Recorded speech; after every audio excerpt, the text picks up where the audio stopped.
One. We are up. Hi guys, welcome to another episode of the Habari podcast. I'm your host, Yariwo Kitio, and I'm pretty excited about this new episode. This is actually a new series you're introducing into the podcast.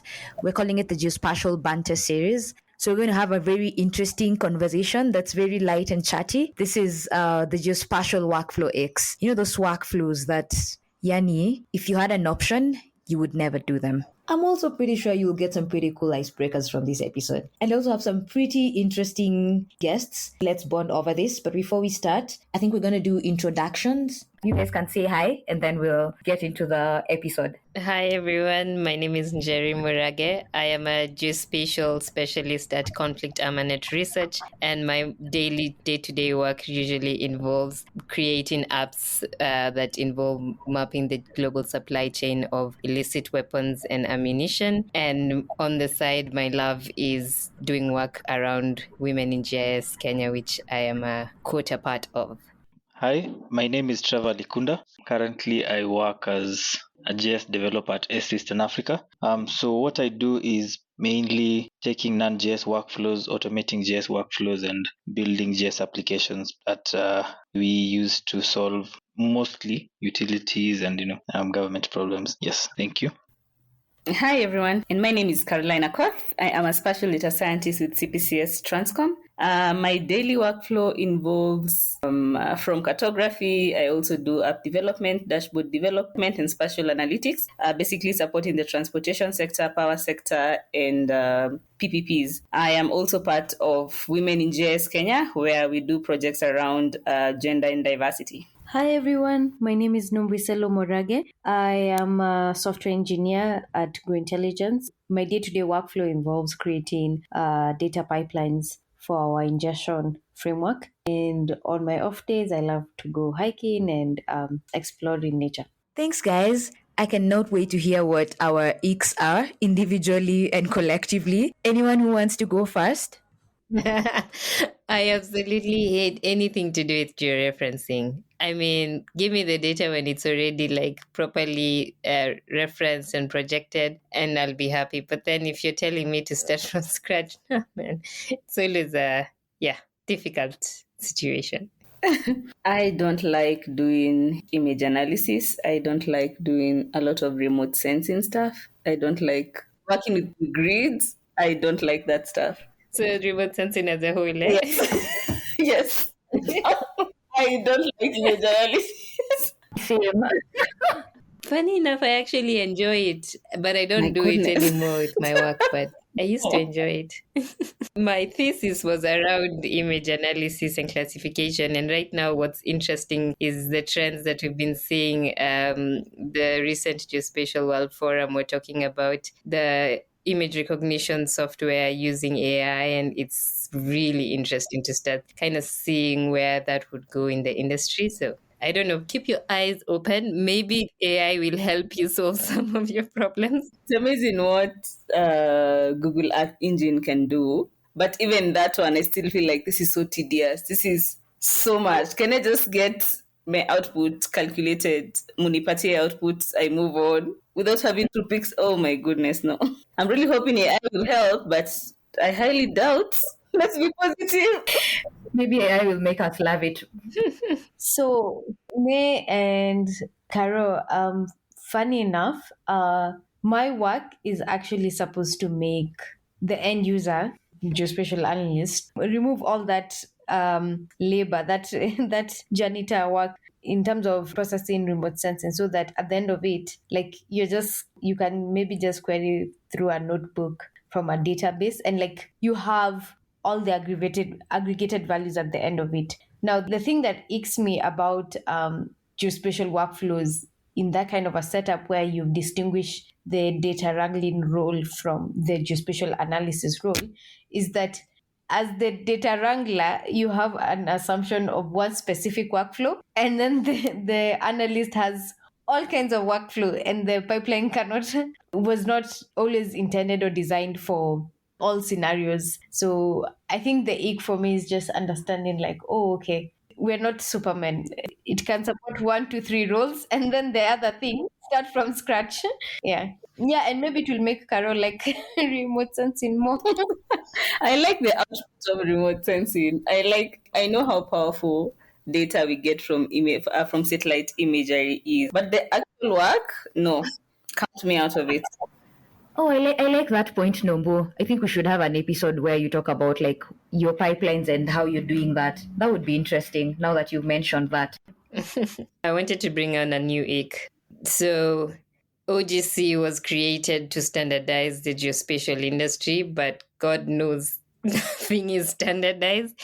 And it's such a pain to get the different formats to talk with different software. For me, like you have, I don't know, like different kinds of formats, shape files and JSON layers and GeoJSON and other things and TIFF files. But then they never talk, and you have to labor so much to do transformations and interoperability and FMEs to manipulate and extract those data. And I think that's one of the biggest downside in the geospatial industry to advance. Like truly, I think the commercial and the open source space need to talk to each other. Yes, I agree. I agree. This has been my problem. I really, really, really, really agree. OGC is an amazing specification, but it is only as useful as the adoption. And until that's such a point where we have an adoption for, okay, this is the standardization, and then this is like the one format that can be able to transform between other formats. Like it's just that thing that is an ideal, but in real life, it's not as helpful. And yeah, I don't know, Jerry, how we can get to that point, because I think that will then also bring in a lot of companies to now be able to distinguish those roles. Like if you have interoperability, you can now have a dedicated geospatial person looking at the problem of geospatial, not the problem of data infrastructure and organization. And then now you just do a very basic like Mm-hmm. what is it, like a geofence, like how you spend so much time cleaning your data that by the time you're analyzing it is just like a very basic. But yeah, I agree. Yeah, it's a pain. I have heard of stakeholders in different conferences this year in geospatial talking about bringing in like a, what do you call it, like a superpower format that overtakes everything. But obviously, that's like kind of impossible at this particular moment based on. Are you talking about geozar? No, no, not necessarily. It's about the format itself that's able to be used with different software. But I don't see how that can take place without the different software themselves also adopting those formats. And I think the biggest conversation here is mainly with the software producers, not just the stakeholder of the geospatial industry. So yeah. I feel like we are constantly in a war of proprietary versus open. We end up losing the main goal. Mm-hmm. May that definitely, I'm such an advocate for problems solving through looking at the problem, figuring the solution, and then determining what you'll use, whether it's open source, commercial, or hybrid. But then there is such a huge divide between the open source and the commercial space in geospatial that it's like a war zone. Actually, it's kind of ridiculous. I used to think it's a war that will eventually come to an end, like after people been in the industry for a while. But still, so many years later, I can't believe it's still a discussion we still have to have on let's use this over this, as opposed to what can I do here that I can't do here, or why would I pick this over this because of its processing? Like, it's such a futile conversation, honestly. Yeah, it actually needs to be had. I like that you guys have brought that up. It gives a lot of enrichment to the conversation on just like the workflows that are Icks. Some of them are actually solutions that we can have, solutions that can be created by people in the industry or by ourselves. And I think that proprietary versus open source conversation is very important to just bring everything together. So I like that point. I think the other one for me, I hope everyone will agree with this one, is anything to do with digitizing. Please don't count me in. Yes. I am with you 100%. Like, okay, in this day of our Lord, like, why are you making me do this? Me, I hate digitizing. And yes, I'll probably do it, but I'll hate the entire workflow as I'm doing it. I'll just be probably talking to myself or just, I hate it. I hate it. Really mad that you're doing it. I can't believe I'm literally drawing 10 kilometers of road. What the hell is this? And I hate to say this, but I feel like this is mainly a problem in Africa. I feel like in other continents, because our data, we have a problem with data. And even when you're looking at like some of these base maps and the roads that exist and the ones that don't exist, it just feels like it's still a very necessary workflow that we still have to do. It feels like we are still in, I don't know, in Stone Age, while the rest of the world is literally just classifying and picking roads and just, or the roads already exist. Like, I feel like that's still a conversation that needs to be had on recency of data and base maps for Africa. Like, can we just empower ourselves enough to create our own rich data sets? Yeah, it just reminds me about another ick. I feel like individuals and organizations spend a lot of time and money and labor creating data, collecting data, storing data, spend a lot of resources on data storage and interoperability in the industry. But unfortunately, we don't have like good data sharing policies, good data sharing regulations. You'd find two organizations at the same time collecting the same type of data, but these organizations are not talking to each other. That gives me, yeah, it makes me boil inside. Like, why? Sasa kwa nini tunani? Oh, Yeah. why are we being with data? Why are we wasting money? Actually, that's a problem. Silos. We actually have a lot of silos. Yes, data silos. That's a huge problem. Just to mention something on that, I think the problem is that I think we as a country might be focusing on the wrong information products, because you'd find a project is about data, but the output or the deliverables do not include the actual data. So the deliverable can be something like a map. So a few months later, you're given a hard copy map that you can clearly see was made in a GIS software that you have to digitize back to GIS format. So, I don't know, but so when guys think we need something where if you're to do a job, then once you're submitting, you also provide, like digital data so that you have footprint of everything that you did, that you don't have to keep digitizing roads which have not been changing. And someone mapped them and then did a map book. So we digitized the map book, and then we also make a map and push the problem to another person. So I think that's something that we actually need to work on as people in the industry. I tend to think like the way you're saying, and also the way May said earlier on. Yes, we're behind, but it's like I don't think we can get to where the Western world is right now with the way we try to do things. Because what we try to do is we borrow off the shelf what we see they do. So we want to make dashboards, yet we don't have the roads that are already digitized, but we already want the dashboard. And so it's a rush to kind of try and produce something. And then the thing is not accurate, and you have to go to the original map to digitize it. So then it becomes a loophole of where we're just wasting time. But I feel like solution wise, we just need like a rally of so many kind of data entry analysts or GIS guys from university or the likes, and just do some mass digitization of everything.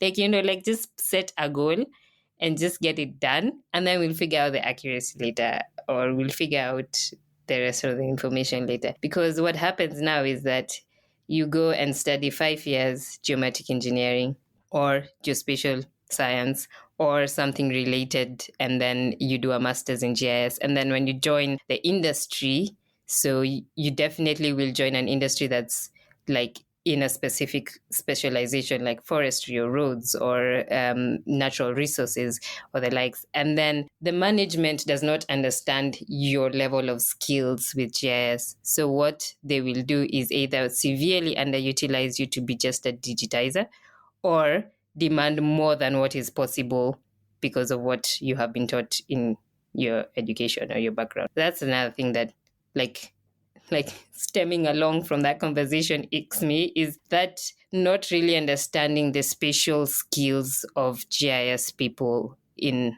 this day and age, in I would say in Africa specifically. Is that underutilization or just asking for impossible things?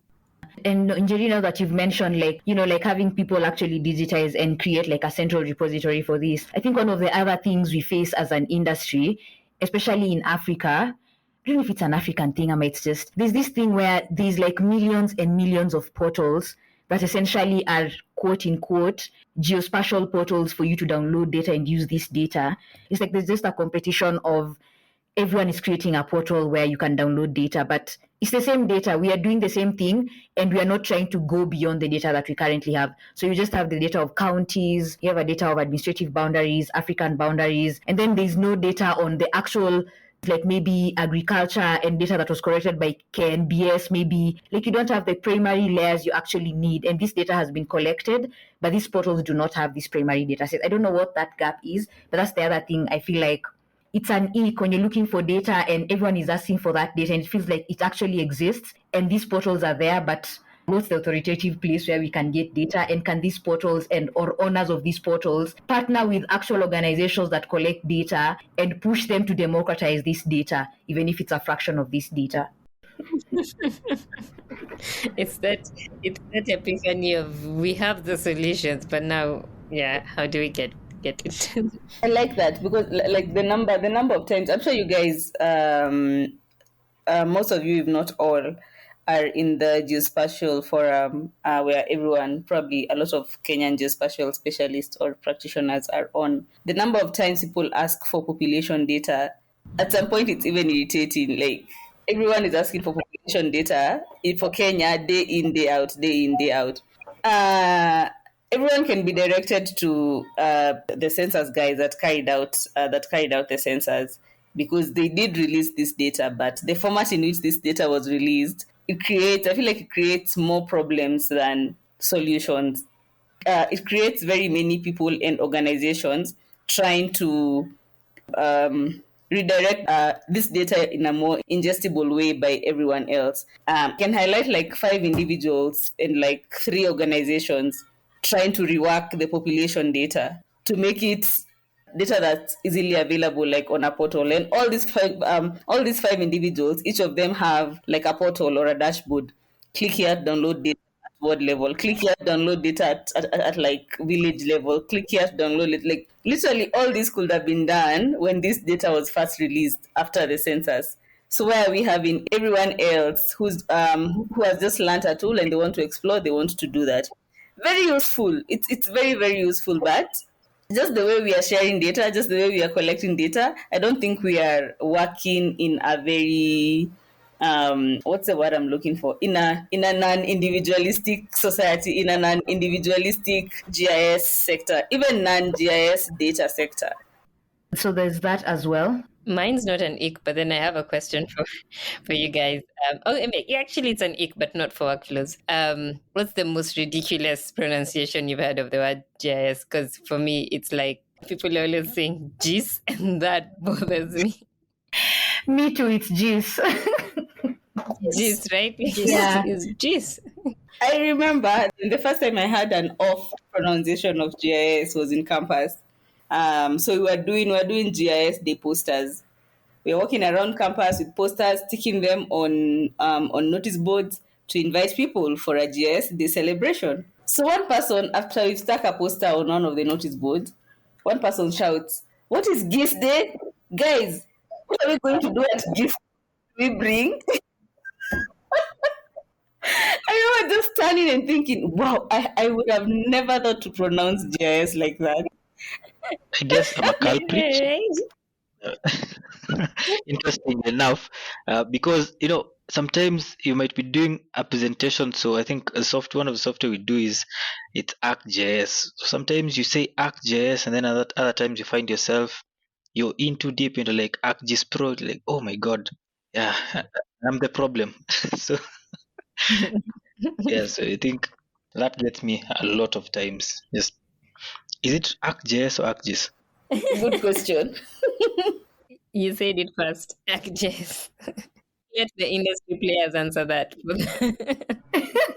I think the other thing is like, how many times, especially people who are not in the industry, will be like, "What is GIS?" And then you struggle so hard to explain what it is. You end up saying it's those things like Google Maps, and you know very well it's so much more than those things like Google Maps because you spend sleepless hours, and there's no way it's just searching on Google Maps. But you're just like, okay, that's the best way I can explain it. I've been asked so many times, like when my dad introduces me to people, so he says she makes maps. So of course everyone will imagine the survey maps, like for when you're buying land. So at some point everyone is going to be coming to me to ask me, "Oh, I'm buying land here. Can you help me?" I'm like, "Hey, I myself, I don't I don't even know how to do that for myself." But because you asked, we now have to look for a surveyor to recommend and come and do this. Uh-huh. Yeah, actually, sometimes I hear people from another generation saying, "Oh, nini wale watu wa survey." It's like, yeah, No, that's true. Yeah. I mean, like my old folks as well, and most people who I know when geomatic engineering started would just call it a glorified survey. ouch. So I think it was meant in a good way, but oh well. And then the other one I've just remembered off of this is it really an ick? I think it might be. I don't know where it falls. Where you've created something for a client and you're tight on the deadlines. They're like, we need this in 2 weeks. Can you work on it? Nini, nini. And then after you've shared and everything is done and you've finished the project and everyone is happy, then the next time you probably are trying to help them and you just get to look at the details page or just the hit rate on that page and the number of people who access it, you are the last person who accessed that service. It's like okay, so That is the most painful experience you can ever get. Yeah. Yeah, I think we've all been there. So Or you finish the project and send it to the client, and then you follow up like 2 days later, and they're like, "Oh, I didn't even open the mail. I was out of the office. I'll open it when I get back." And they didn't mention yeah. that. You're actually reminding them about what you sent them to review. Or you sent logins and then 1 month later you just check and user never logged in ever. That's so painful. The first time I experienced it, it was so urgent. So these people I was working with a couple of years ago, so they sent me an email. We urgently need to have this information on a dashboard. Kindly present it. Blah blah blah blah blah blah. I'm like, oh, okay, this is actually very urgent. Let me deliver this. I transnighted working on that dashboard, like cleaning data, publishing, creating the dashboard, calling people in the middle of the night. What do you think? Is this okay? Submitted. So ready for submission in the morning. So in the morning I sent it. I actually scheduled an email at night so that in the morning it will be done, sent. So in the morning I wake up, email is sent. At about like 11, I'm wondering, why hasn't anyone called me? This is so strange. They were supposed to have like a meeting and they were presenting this. I would expect someone to have reached out. So I called these people.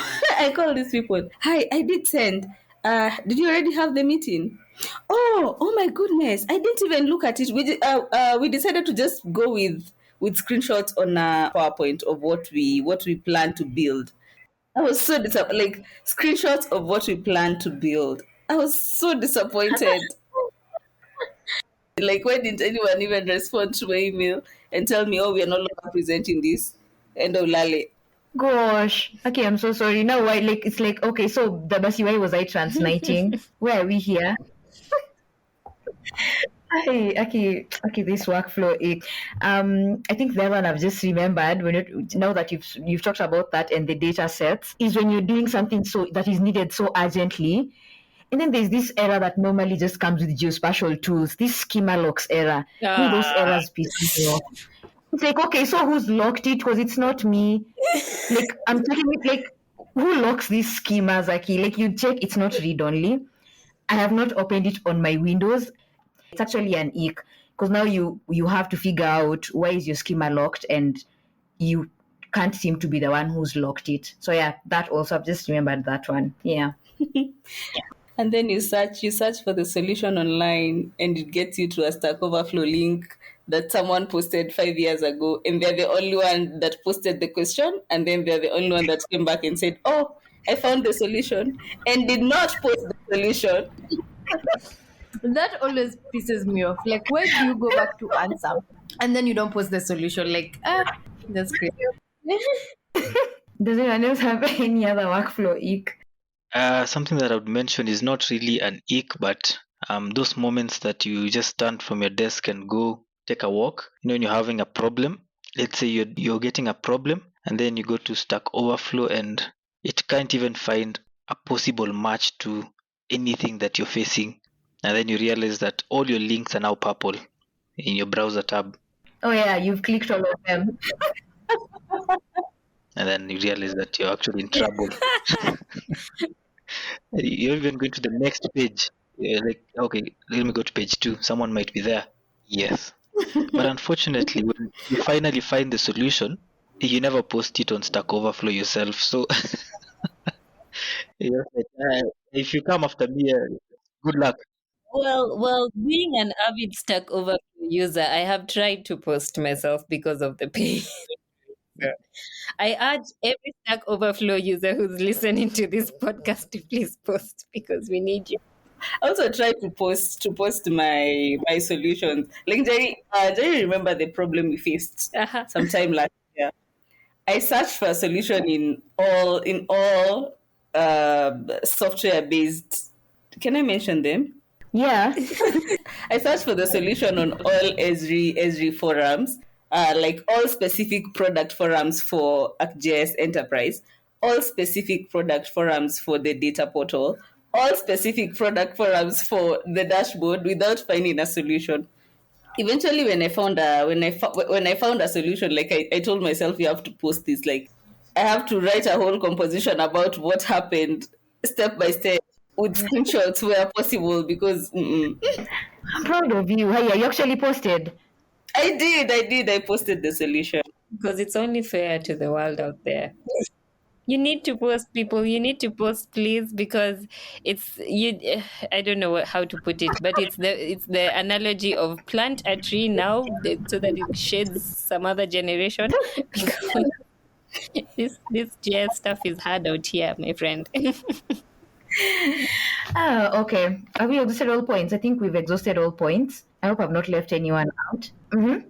I was just saying it pulls us back to the initial conversation of how to deal with clients. And for me, it's that thing where the client is not the problem, but it's either they call them either product managers or the people that are just above you that are that link between you and the client.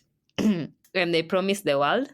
And then they come to you with what they've promised, and you clearly know that cannot be answered or that cannot be solved. So they promised invisible lines colored in red, but then you know that that's not going to happen.